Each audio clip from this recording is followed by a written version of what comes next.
This is 99% Invisible. I'm Roman Mars. Come in. Hey, how are you? Good. Sorry.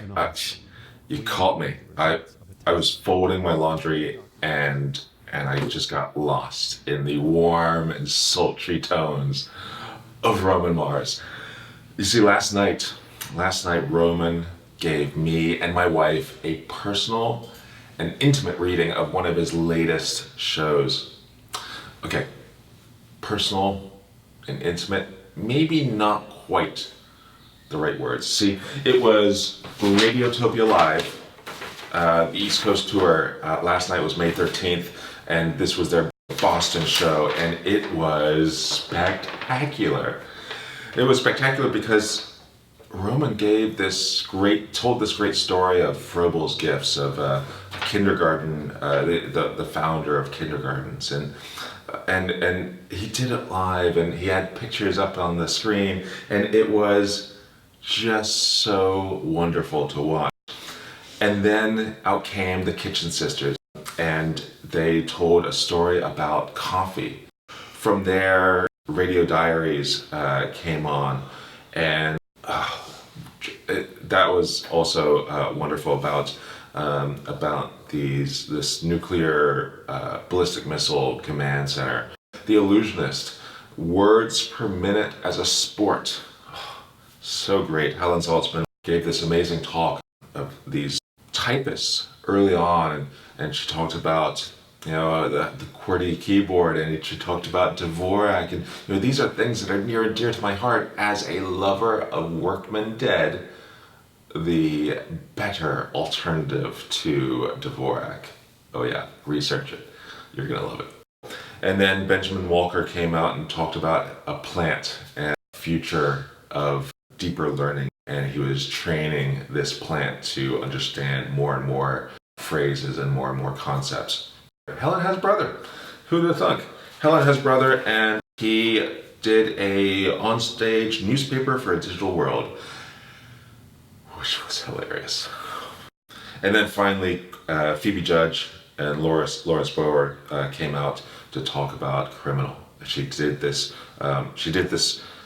story of a streaker, and you would think, would streaking be interesting? But this guy was so passionate about what he does, which is rip off all his clothes in the middle of a football field and run across because of the thrill of it, to make people laugh, and how many times he spent evenings in jail cells while the police try to figure out what to book him on. He said the biggest one he's ever done was the Super Bowl. And you might think, well, I don't remember anyone streaking at the Super Bowl. Well, this guy went out into the middle of the field and ripped all his clothes off and ran around, and was finally tackled by some football players. The reason why we don't hear as much about the streaker in the middle of the field was the same game that Janet Jackson had a little mishap in her wardrobe.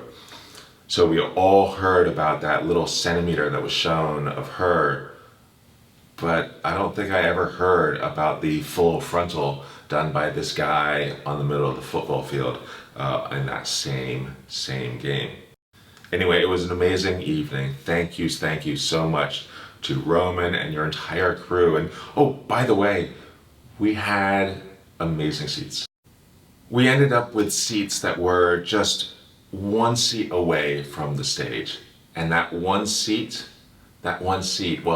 pair of seats were filled by, well, let's see, we sat down and we saw this couple there, and he tells, we start having nice discussions. I say, oh yeah, do you like podcasts? Yeah, we love podcasts. I listen to 99% Invisible all the time, and many of the other Radiotopia shows, and we listen to all these other ones, and really enjoy them. And he mentioned that, yeah, I listen to a lot of shows as well. In fact, I have my own podcast. And I said, really? That's interesting. Maybe I've even heard of it. What's your show? And he says, oh yeah, I run a little show called Lore.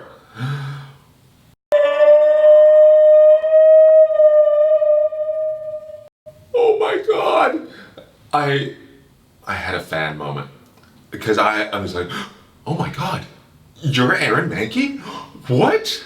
I'm sitting next to Aaron Mahnke? That's amazing. Now, I am not somebody to get excited over a sports personality or a media personality. I don't do that. I usually don't even know who these people are until 30 minutes later or an hour later when I clue in. You know, there was a time when growing up, I grew up on an island called Key Biscayne near Miami. And I worked at a camera shop, and there were famous people coming in all the time. And you know, Andy Garcia was a regular there, and McEnroe would occasionally come in, and all these other people would come in, and I usually not really have a clue. And in fact, this one guy comes in, buys a camera, pays with his American Express card. Now, this is a time before you could really get a automatic verification.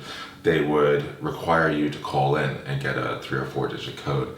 So I called in and said, yeah, this guy's trying to buy a camera, here's his number. I says, okay, great. Is this guy a tennis pro? Dude, I have no idea. So I go and ask him, excuse me, do you play tennis? Yes, I do. Okay, great, thank you. Yes, he's a tennis pro. Great, here's his approval. Good, oh, good to go, okay. There you go, put everything in the bag, give his bag to him and his wife both walk out the door, and everything's good to go. Meanwhile, my colleagues are all standing there on the side, and their jaws are just dropped. Like, do you know who you were just working with? I said, no, just some tennis player. I said, he's number 2 in the world.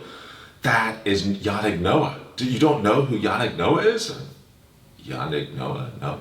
And since then, I have listened to some of one of his albums that he did as a singer post-tennis career, and yeah, he's kind of a big deal. So that is typically my reaction to famous stars. But Aaron Mahnke, oh yeah, I know who Aaron Mahnke is.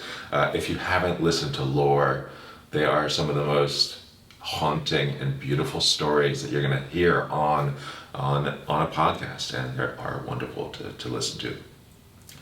And of course, he says, well, you know, I've got this great job. I've got this job that's my dream job. I've been writing since I was in 5th grade, and I became this graphic designer, and wrote some stories on the side and got ready to throw them out, and then thought, well, maybe I should read them out.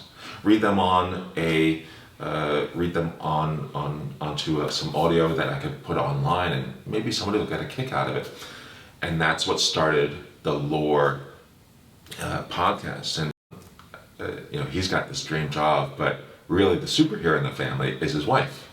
Sorry, we didn't catch your name, but his wife is this superstar. She makes quilts by hand, makes these beautiful quilts by hand, and then gifts them over to women who are coming out of terrible situations in sex trafficking and all sorts of other just really horrible things.